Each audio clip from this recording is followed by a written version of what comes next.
बहू, जितनी चादर है उतना ही पैर फैलाओ। अरे बहू देख, तेरा कोरियर आया है। आती हूँ मम्मी जी। 8-10 सामान पकड़ाया कोरियर वाले ने। पूरे 20,000 की खरीदारी की थी रिया ने। सुनीता जी ने बोला, अरे बहू, अभी परसों ही तो गई थी बाजार, वहाँ से भी तो बहुत से सामान लाई थी।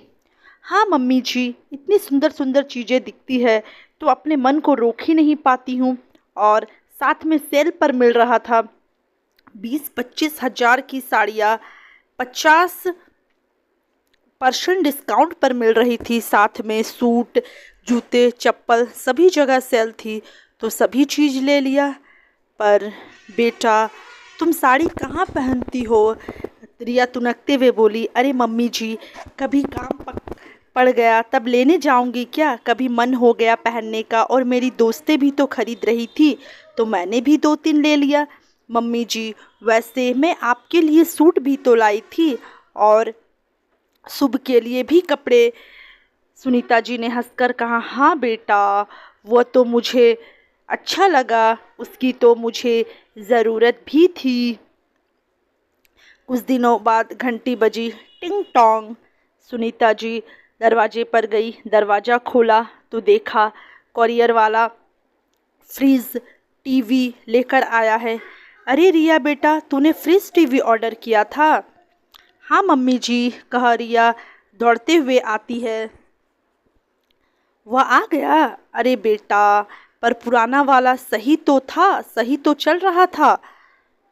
मम्मी जी, आजकल लेटेस्ट टेक्नोलॉजी का नया फ्रिज एवं टीवी आ गए हैं। मैंने सोचा वही ले लेती हूँ, इसलिए मैंने उसे ऑर्डर कर दिया।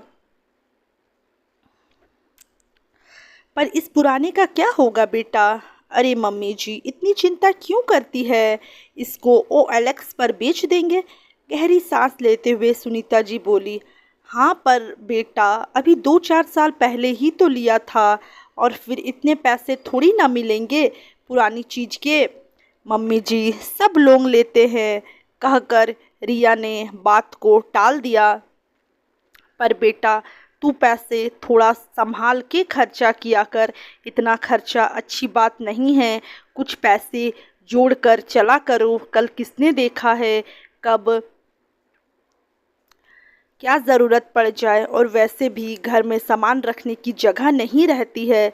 सुनीता जी समझाते हुए बोली, मम्मी जी, ये पुराने सामान मैं बेच दूंगी OLX पर, या तो काम वाली को दे दूंगी, कहकर रिया मुस्कुरा दी। सुनीता जी का एक ही बेटा राहुल और बहू रिया है।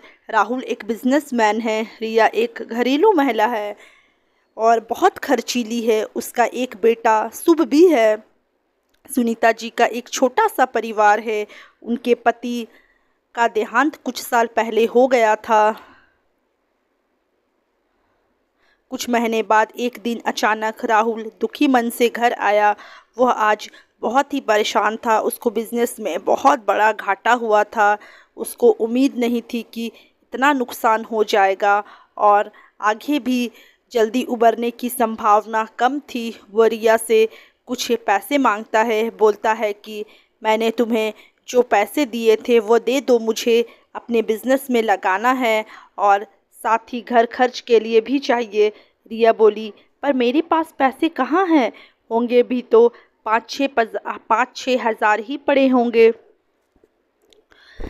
अरे मैं तुम्हें हर महीने कितने पैसे देता देता तो हूँ। अब पैसे की बहुत ज़रूरत है, पर मैं उन्हीं से तो मैं सामान खरीदती हूँ। सॉरी, मैंने सारे पैसे खर्च कर दिए। रिया दुखी होते हुए बोली, अच्छा चलो, मैं अपने भाई से मांग कर इंतज़ाम कर लूँगी। कुछ सोच कर रिया बोली, पर अच्छा लगेगा? सब लोग क्या कहेंगे? राहुल तल्खी भरे स्वर में बोला, लेकिन अब कर भी क्या सकते हैं? दुखी मन से रिया बोली। तभी उनकी बात सुन सुनीता जी अपने पास जमा किए हुए पैसे लाकर राहुल को थमाती है। पैसे देखकर राहुल की आंखों में खुशी के आंसू आ गए और भावुक होते हुए बोला, माँ, आज आप ना होती तो हमें दूसरों के आगे हाथ फैलाना पड़ता, जिसका मुझे बिल्कुल भी मन नहीं था, पर आपने हमारी इज्जत बचा ली। रिया भी रुआंसे स्वर में बोली, मम्मी जी, मैंने भी गलती की है। आप हमेशा मुझे खुले हाथ से खर्चा करने पर समझाती थी, पर मैंने कभी आपकी बातों को गहराई से नहीं लिया। आप जब भी मुझे कहती, आपकी बातें मुझे हमेशा ख़राब लगती थी, पर अब समझ में आया कि आप क्यों कहती थी। आज रिया को अपनी गलती पर पछतावा था। सुनीता जी रिया के आंसू पोंछते हुए बोली, बेटा, जितनी बड़ी चादर हो उतने ही पैर फैलाने चाहिए। रिया, तुम खर्चीली तो बहुत हो, पर यह अच्छा है कि तुम अपनी गलती से सीख भी लेती हो। चलो, अच्छा है, ज़िंदगी में ऐसे उतार चढ़ाव आते हैं तो आदमी मैच्योर होता है और अपनी गलती से सीख लेता है।